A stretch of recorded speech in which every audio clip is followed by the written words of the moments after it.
या बातमीचे प्रायोजक आहेत रामकृष्ण हरी वस्त्र भांडार, बस्त्यांची भव्य दालने.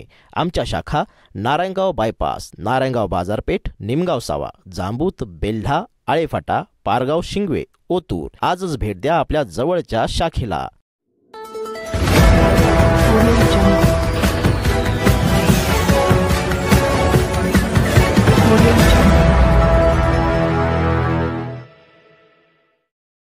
पण ज्यावेळेस आपण माणसात देव शोधतो त्यावेळेस तो माणूस पण आपला होऊन जातो. आणि या ठिकाणी मला 100% खात्री आहे की आज जी पण आलेले आहेत सगळ्यांच्या मनात आमच्या कुटुंबाबद्दल या ठिकाणी प्रेम निश्चित रूपाने. या ठिकाणी काळे साहेबांनी या ठिकाणी उल्लेख केला की पक्ष 40 वर्षांची लॉयल्टी आहे.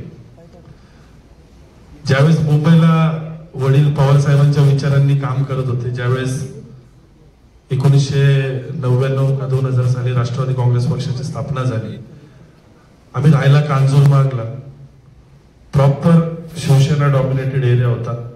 तिथे म्हणजे दुसऱ्या पक्षाचा कार्यकर्ताच तुम्हाला दिसणार नाही. आणि त्यावेळेस आमच्या इथे गुंडगिरी वगैरे भाईगिरी ही पूर्णपणे एकदम टॉप लेवलला होती. त्या काळामध्ये माझे वडील मुंबई उपाध्यक्ष झाले, पक्षाची बांधणी जेव्हा करायला चालू केली त्यावेळेस बॅनर पोस्टर काहीच नसायचे, त्यावेळेस भिंती रंगवायचे लोक.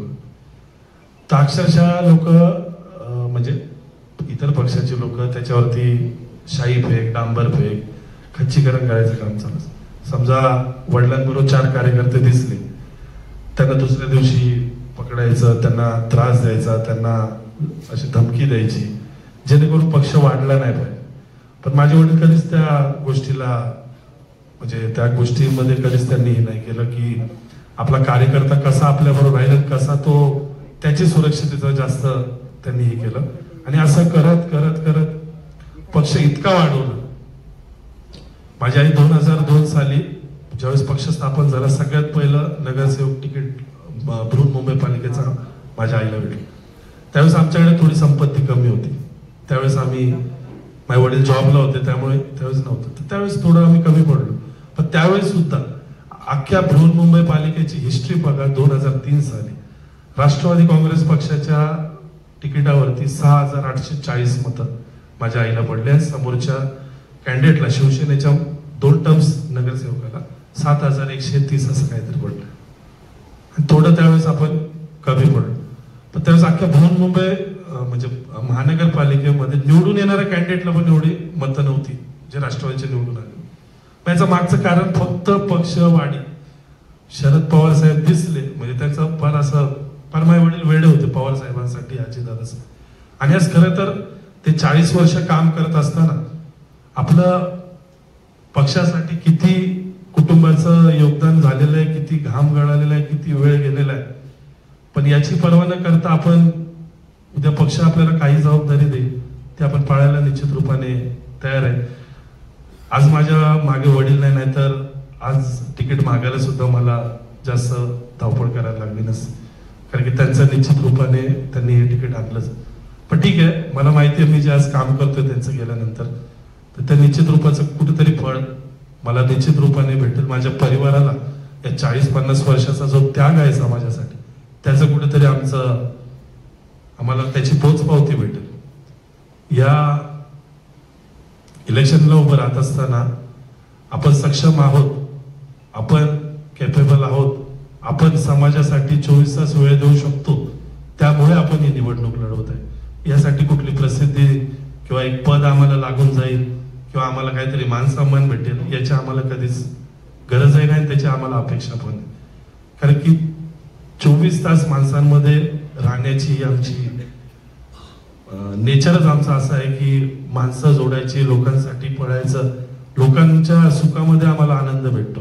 आणि एखाद्याने एखाद्या गोष्टीसाठी फोन केला किंवा कुठल्या मदतीसाठी फोन केला तर अभिमान वाटतो की आज 100 लोक सोडून सुद्धा आपल्याला फोन करतात सगळ्यात.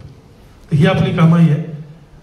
तुम्ही एवढ्या शॉर्ट नोटीसवर आलात, खरंच तुमचं मनापासून मी परिवाराच्या वतीने, आमच्या ग्रामस्थांच्या वतीने, सर्व मित्र परिवाराच्या वतीने आपल्या सर्वांचं सहर्ष स्वागतही करतो आणि आपले आभारही मानतो. या निवडणुकीच्या निमित्ताने एवढंच सांगतो की प्रत्येक प्रत्येकाचं स्वप्न असतं की मला पैसे कमवण्यासाठी राजकारणात जायचंय, मला पद कमवण्यासाठी. माझे वडील 2017ला गेले.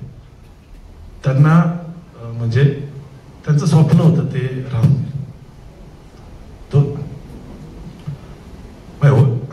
इथे तेजस बसलेला आहे. पहिल्याचं वैभव काय त्याला माहिती आहे. पप्पा गेले ना सगळं संपलं. जी माणसं जवळ येणारी होती, आपलं जे आज एवढं एम्पायर पप्पाने मुंबईला बनवून सगळं संपलं. पण 2017 नंतर जेव्हा ते पहिले 4-5 महिने गेले ना, म्हटलं अरे काहीच राहिलं नाही. आपण जर ह्या म्हणजे आपण पप्पांचं नाव असं मिटून जाईल. मी माझ्या आयुष्यामध्ये फक्त एकच आहे, फक्त वडिलांचं नाव मोठं करा. आणि या निमित्ताने मला त्यांना एक शेवटची श्रद्धांजली आहे की तुमचा मुलगा तुमचं करू शकेल, तुमचं नाव ठेवू शकेल. नाही तर माझ्या आयुष्यात मला पैशाची गरज नाही, मला कशाचीच अपेक्षा, प्रत्येक त्यांच्या नावासाठी मला करायचं आहे. मी निश्चित रूपाने ते करू दाखव. देव पण माझ्या बरोबर आहे 100%. तुम्ही माझ्या बरोबर आहे. होणार म्हणजे होणारच. आपण सगळ्याला आपल्या सगळ्यांचा आभार आणि आपला प्रेम, आपला आशीर्वाद सदैव आमच्या कुटुंबावरती राहून द्या असं मी या ठिकाणी मनापासून सांगतो. धन्यवाद.